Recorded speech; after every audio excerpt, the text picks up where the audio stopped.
Bonsoir.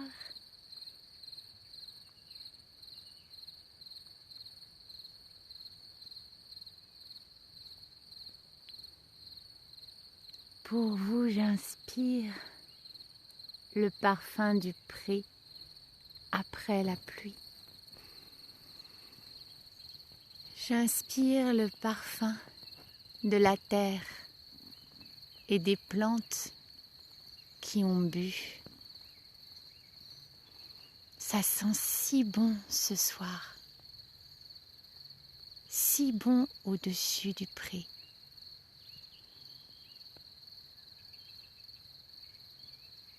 Il fait sombre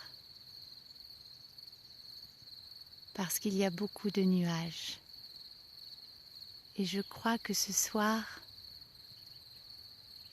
nous ne pourrons pas admirer l'une qui grandit sans que personne ne la voie.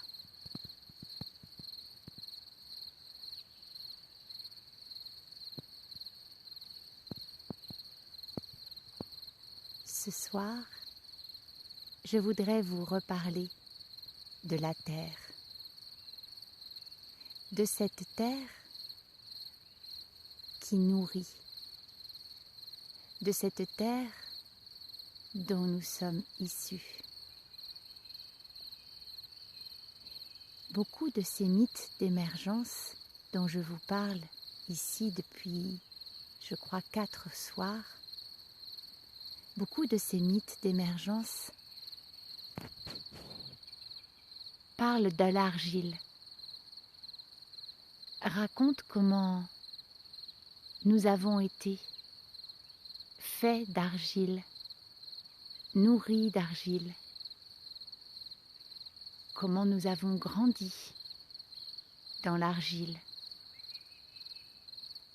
Je vous ai raconté cette histoire de la potière qui façonne le colombin, les colombins, qui sont les os des hommes à qui elle va donner la vie. Et ce soir, je voudrais vous parler d'un mythe d'émergence qui nous vient toujours de la même région du Congo. Ce mythe nous vient du peuple Yansi. Le nom de ce peuple signifie la parole dont on ne doit pas douter. La parole qui peut sauver ou bien tuer. Pour les Yansi, l'histoire de l'humanité a commencé à l'intérieur d'une colline argileuse. À l'intérieur de cette colline, il y avait des hommes et des femmes, et parmi eux une femme qui fabriquait des pots et des marmites et des ustensiles de cuisine en argile. L'histoire dit qu'un jour, cette femme a fabriqué des marmites plus épaisses, plus grandes, et qu'elle a voulu les faire sécher. Et c'est elle qui a demandé à sortir la première de la colline d'argile. Son mari lui a dit qu'il voulait absolument l'accompagner. Ils sont allés voir le chef du village à l'intérieur de cette colline d'argile et tout autour du chef, tous ceux qui ont assisté à la demande de cette femme de sortir pour faire sécher ses poteries, tous se sont opposés à sa sortie. L'histoire ne dit pas s'ils avaient peur, pour eux ou bien pour elle. Non, simplement l'histoire dit que tous étaient opposés à ce que cette femme sorte de la colline. L'histoire dit aussi que la femme a réussi à convaincre le chef et qu'avec son époux, ils sont sortis ensemble. Le chef leur a dit de rentrer en fin d'après-midi. Une fois que l'homme et la femme ont été dehors, ils ont mis à sécher les poteries. Et le temps a dû passer très vite parce qu'ils ont complètement oublié l'heure du retour. Ils sont arrivés très tard à l'entrée de la colline, tellement tard qu'elle était fermée. Ils sont restés devant la porte fermée de la colline d'argile. Ils ont essayé pendant 3 jours et 3 nuits de frapper, d'entrer, de négocier leur retour à l'intérieur de la colline d'argile. Mais la colline ne s'est jamais rouverte pour eux. Alors ils ont quitté les lieux, emportant avec eux les marmites, les ustensiles qu'ils avaient fait sécher au soleil. Ils ont marché jusqu'à s'établir dans un endroit où il n'y avait personne avant eux. On dit que ce sont les premiers humains qui ont peuplé la terre, les premiers Yansi. On dit aussi que leurs descendants, aujourd'hui encore, vont à la colline récolter l'argile pour fabriquer les ustensiles, mais que personne n'ose jamais y aller seul. Personne ne s'en approche seul.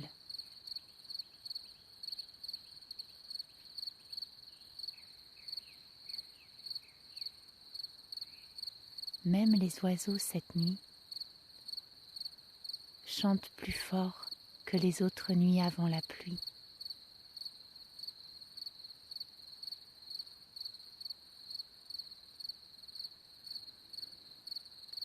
Ce soir, nous sommes encore dans la région du Congo. Demain, nous marcherons en direction de l'ouest. Nous irons du côté de la Tanzanie et du Kenya, où l'on raconte cette histoire aussi, cette histoire de l'humanité qui commence sous la terre, mais d'une manière différente du Congo, où tout est si humide.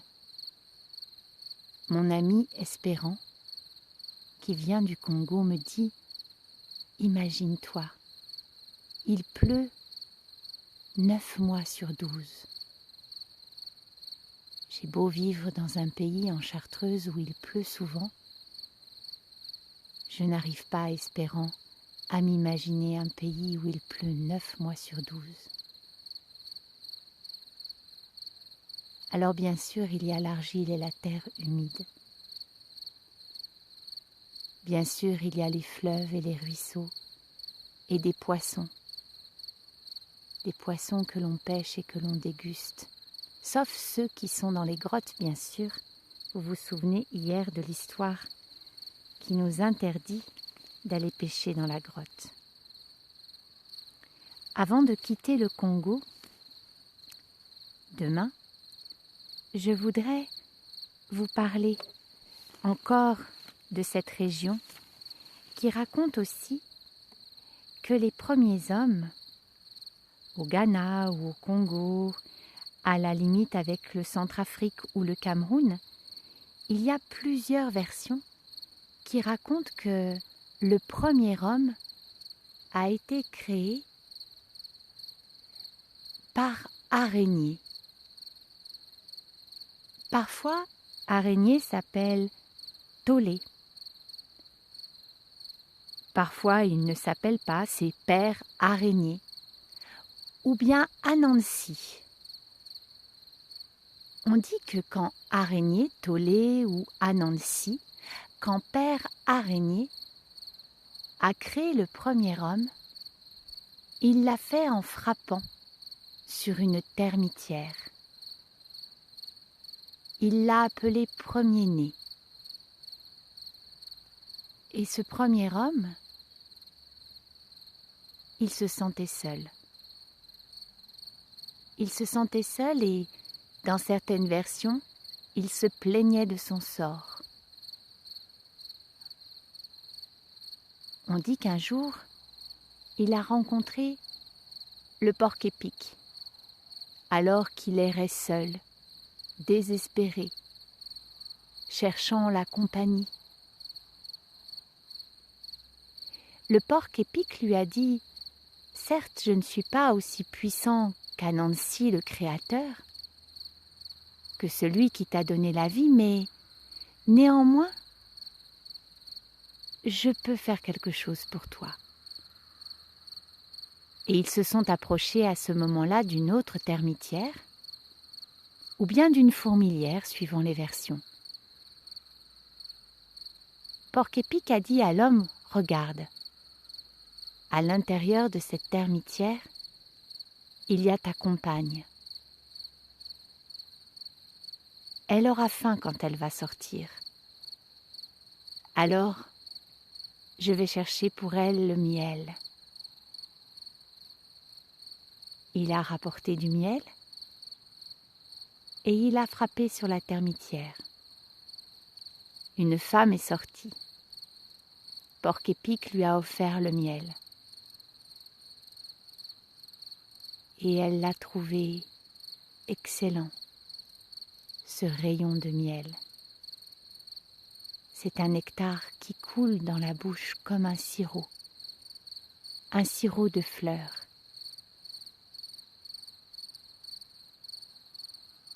Pendant que la femme dégustait le miel, Porc-Épic a détruit la termitière. Il a frappé d'un coup si violent que la femme a eu peur. Elle a eu si peur qu'elle s'est enfuie. Enfuie loin, loin courant seule dans la forêt. On dit que l'homme a couru derrière elle. Longtemps, jusqu'à ce qu'elle soit épuisée et qu'enfin il puisse la rattraper. On dit que c'est ainsi que le premier homme et la première femme se sont rencontrés, épuisés, dans une forêt lointaine. On dit aussi que ce peuple a eu beaucoup de descendants, mais que tous sont restés nomades et que tous aiment à se déplacer aujourd'hui encore dans les forêts du Congo, du Sud, Centrafrique ou du Cameroun.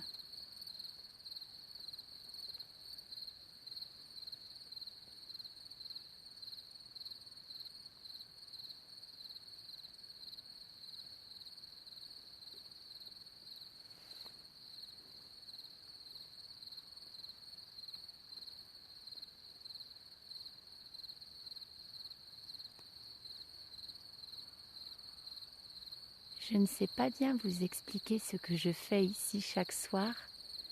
Ce qui me fait plaisir, c'est de voir que vous êtes là.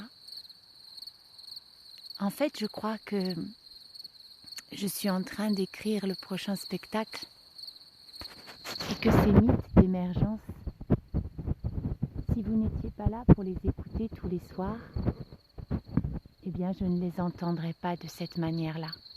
J'aurais beau les raconter, me les raconter, ou bien les enregistrer, sans vous, ils n'auraient pas la résonance. Sans vous, je ne les entendrai pas. Ce soir, nous ne verrons pas la lune. Nous pouvons l'imaginer là derrière.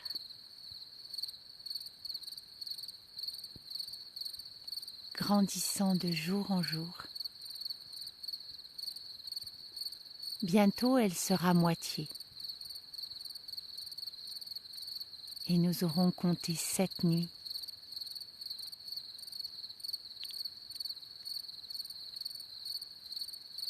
J'espère que vous serez encore là jusqu'à la moitié de la lune, jusqu'à la pleine lune. Et petit à petit, ces histoires s'écrivent grâce à vous, grâce à Lune, dans le pré près de chez moi. Je vous remercie d'être venu ce soir avec moi. Les grillons vous disent bonne nuit.